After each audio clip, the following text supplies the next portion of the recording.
కూడా ఖర్చు లేదు. ఇంటి పైనే కరెంటు తయారు చేసుకోవచ్చు.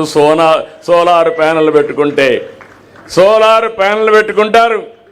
ఏసీ కావాలంటే మనకు అవసరం లేదు మన నియోజకవర్గంలో. కానీ ఏసీ కావాలంటే కొత్త వెరైటీ వచ్చింది. 25 నుంచి 30% కరెంటు ఆదా అవుతుంది. దాన్ని కూడా వాడుకోవచ్చు. టౌన్లో మీరున్నారు, కూరగాయలు మీ ఇంటి పైనే పండించుకోవచ్చు. మీ ఇంట్లో ఉండే వేస్ట్ని కాంపోస్ట్గా తయారు చేసుకోవచ్చు. దానికి కూడా ఏజెన్సీలు ఉన్నాయి. మీరు ఆ ప్లేస్ ఇస్తే వాళ్ళు కూడా మీకు హెల్ప్ చేసి అది కూడా చేసే పరిస్థితి వస్తారు.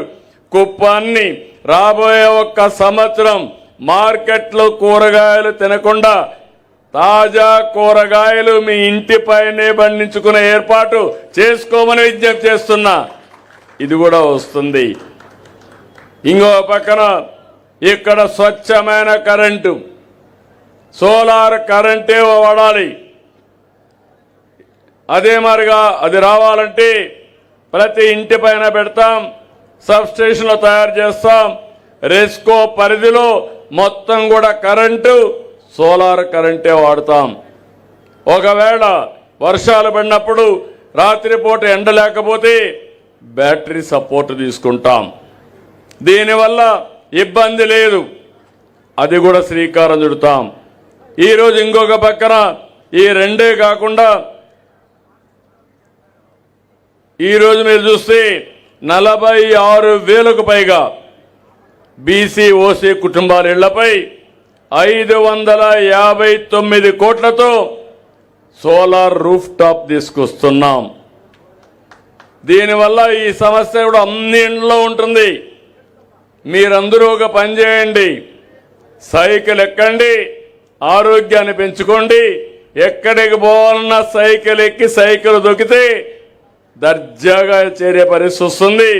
ఇంకా దూరం వెళ్ళాలంటే సైకిల్ ఆన్ చేయండి, ఎలక్ట్రిసిటీతో ఈజీగా వెళ్ళిపోతాం. అంటే ఎందుకు నేను చెప్తున్నా, స్కూటర్ కానీ ట్రాక్టర్లు కానీ కార్లు కానీ అన్నీ కూడా సోలార్ కరెంటుతో వాడుకునే పరిస్థితి రావాలి. ఆ రోజు తొందరలోనే వచ్చింది. మన నియోజకవర్గంలో మీరందరూ ఒప్పుకుంటే రాబోయే 2 ఏళ్లలో పెట్రోల్ డీజిల్ బాయ్కాట్ చేసి అందరం కూడా కరెంటుతోనే వాహనాలు వాడదాం, ఇంటికి వాడదాం, అన్నిటికీ వాడదాం. ఇక్కడే ఈరోజు నేను డిపోకి ఫౌండేషన్ ఇస్తున్నా. ఆధునీకరణ ఒక మోడర్న్ డిపోకి శ్రీకారం చుడుతున్నాను. మీరు గుర్తుపెట్టుకోవాలి, బెస్ట్ డిపోని తీసుకొస్తాం.